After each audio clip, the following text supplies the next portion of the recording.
How the Minotaur became a monster.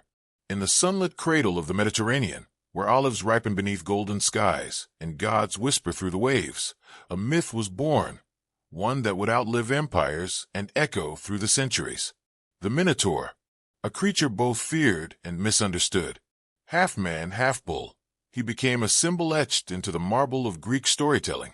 To the ancients, he was a manifestation of chaos born from hubris, a cautionary tale whispered by philosophers and dramatists alike. He represented the boundary between the civilized and the savage, the known and the unknowable.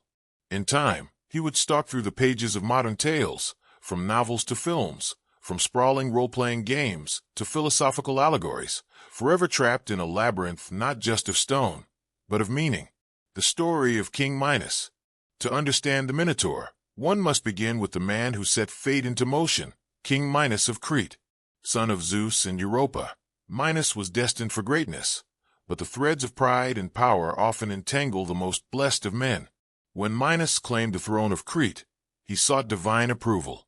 He prayed to Poseidon, god of the sea, to send a sign, a snow-white bull from the depths of the ocean.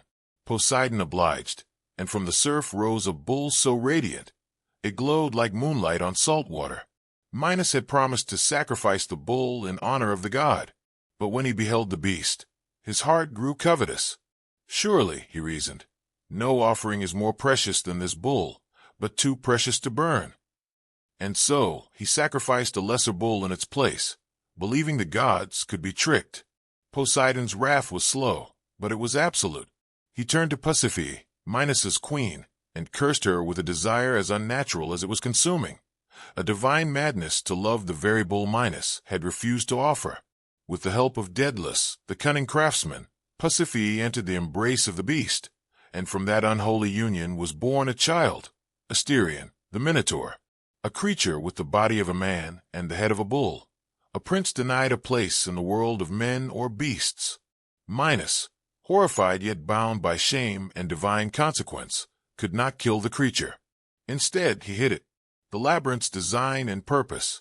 To imprison his shame, Minos summoned Daedalus once again, and bade him build a prison so complex, so twisted, that even its maker might struggle to escape. Thus, the labyrinth was born, an architectural marvel, a riddle made stone. Winding corridors and endless passageways twisted upon themselves, creating a place where time and direction withered. It was not just a cage for Asterion. It was a manifestation of guilt, a monument to pride and punishment ****. The labyrinth became a place of ritual terror.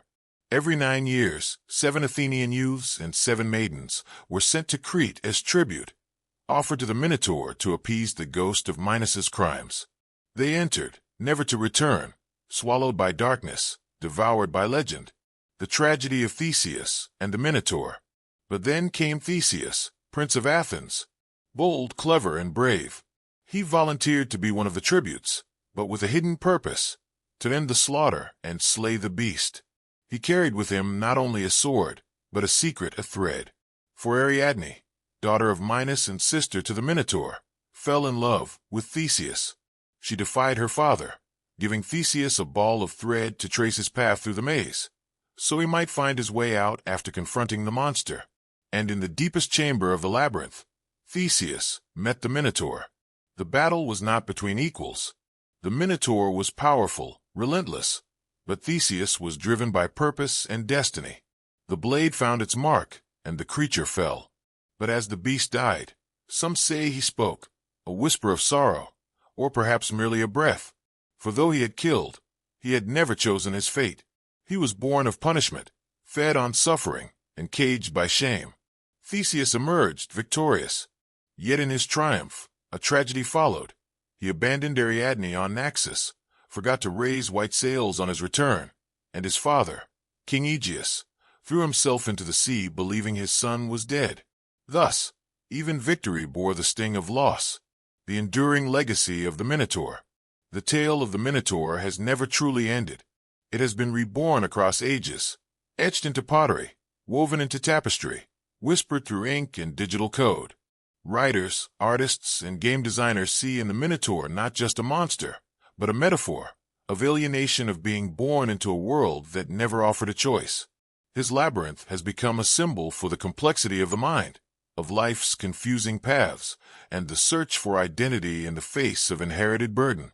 In modern stories, the Minotaur sometimes reappears not as a villain, but a tragic soul, misunderstood, trapped, and yearning to be seen as more than his horns. In the end.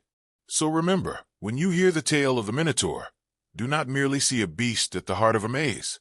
See the shadows of a cursed queen, the pride of a deceitful king, the sorrow of a forsaken child, and the long, twisted halls of fate that ensnare us all.